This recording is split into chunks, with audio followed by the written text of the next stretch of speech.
This is Dolynny TV, ladies and gentlemen. Welcome back to another early morning Edmonton Oilers discussion here on the channel. It's Saturday.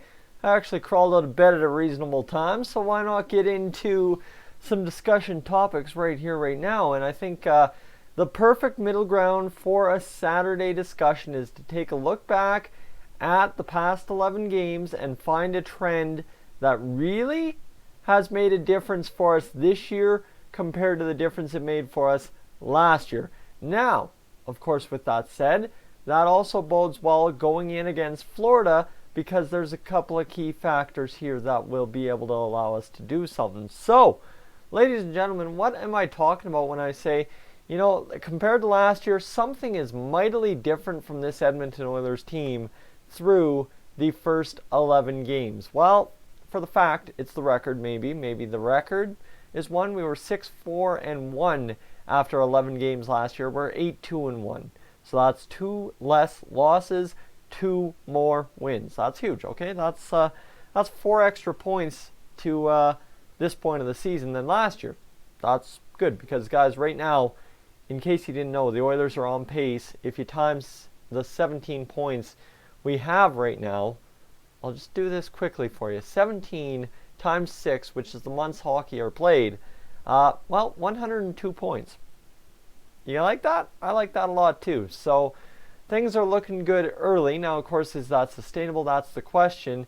But that is to my point right now. I'll quit stalling and get to exactly what I'm talking about.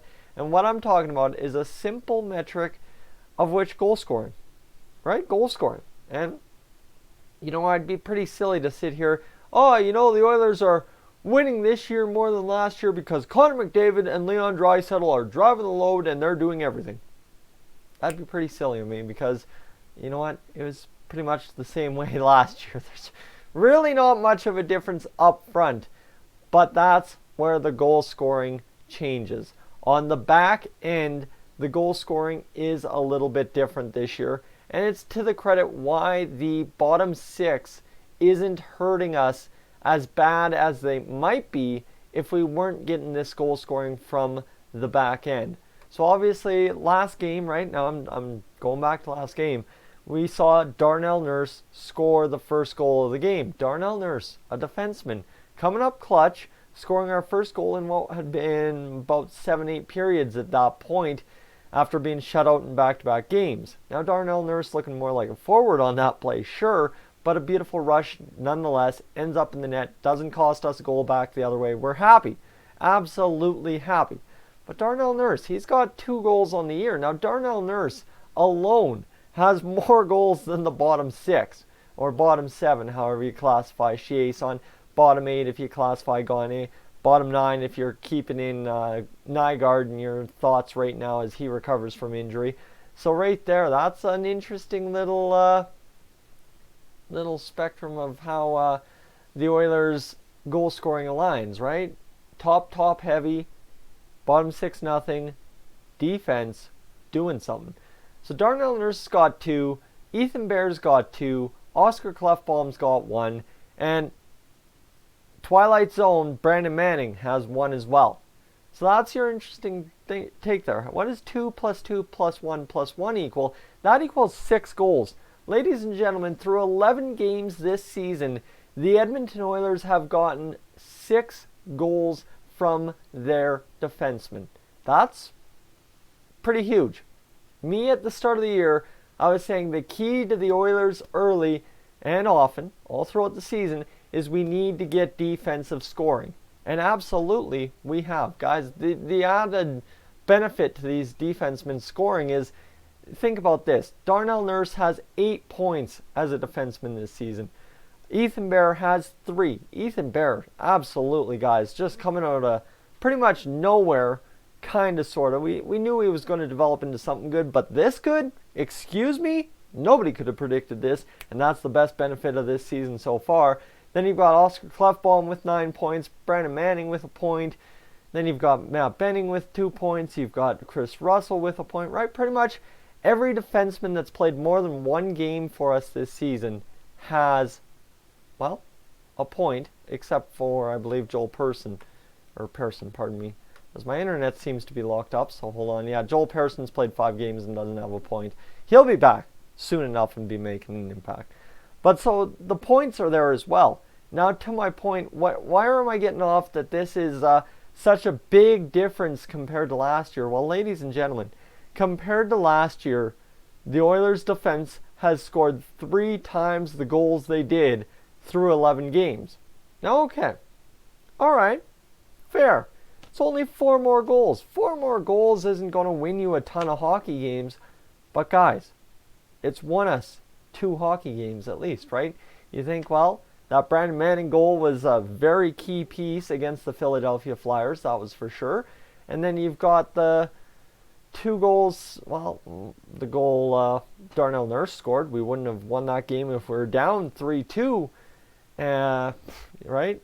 Darnell Nurse, a huge piece of that 4-3 win against the Washington Capitals. So, 2 goals out of the defense last year through 11 games. Guys, the record's 6-4-1.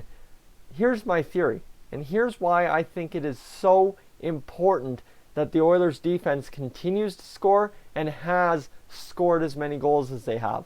Anytime you can get a defenseman to score a goal, right? You've got 12 guys up front in your lineup who are paid specifically to score goals. Now, yes, some of them are paid to do more than just score goals, but you think about the top 6, they're pretty much always just paid to score goals. The bottom 6 paid to be more role players, but as we all know as Oilers fans, we expect them to chip in and score goals as well. However, the defense, outside of the guys, the real superstars of the league that are always in the Norris Trophy candidate list, we really don't expect a lot of defensemen to score lots of goals. But when you can get defensive depth scoring, guys, it is phenomenal what happens for your team. Obviously, my number 1 point is always D getting the shots on. If the defense can get the shots on, we stand a 10 times better chance to score a goal than we do if the defense misses it wide into the corner. Every time. Trust me, getting the puck on net is half the battle. But getting the puck through and into the net, my goodness, that is absolutely huge for us, guys.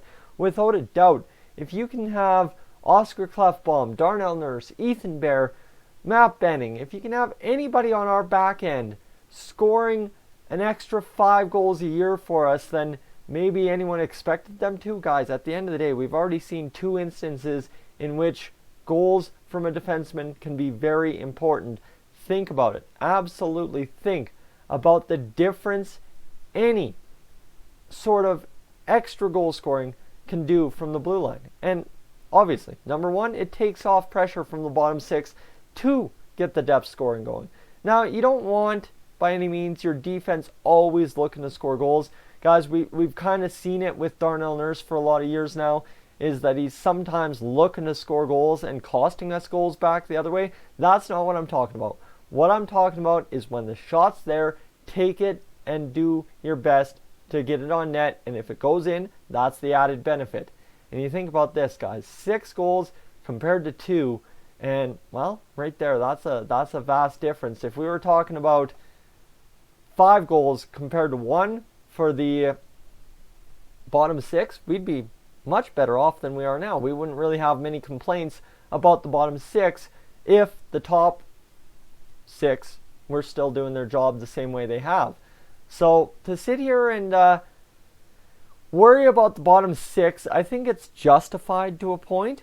But the thing is, what nobody realizes, and I'm glad I went and did the research this morning going through the game logs, is through 11 games, getting 4 extra goals out of your defensemen when last year the team was hurting for goal scoring as well. Well, holy crap, an extra 4 goals somewhere along the chart is really going to help, especially when you consider how good our top 6 has been this year. Really a top 5. We haven't quite found that third winger for Nuge and Neal, but or second winger, third line mate, I guess you could say. And it's as simple as that, right? Is the top 5's been so good, and the bottom 6 has really done a good job on the penalty kill, but not much else. And then while the defense has held steady, but they have over contributed in a way compared to last year's average. So guys, huge go for the defense. And I think that is, to my point, the reason the Oilers are so well off after the first 11 games compared to last season. Guys, Zap's about to go scratch on the door, so that's where I'm going to leave you. I'm going to leave you with this to chew on. The defense has scored 3 times the goals they did to this point last year. 6-2 is the score in the goal department for our defense so far compared to last year. So, is it really as impactful as I'm making it out to be? Or do you guys want to see something more maybe even out of them on the goal scoring chart? Guys, I'm Tyson. This is Dolynny TV. I will catch you, as always, in the next one.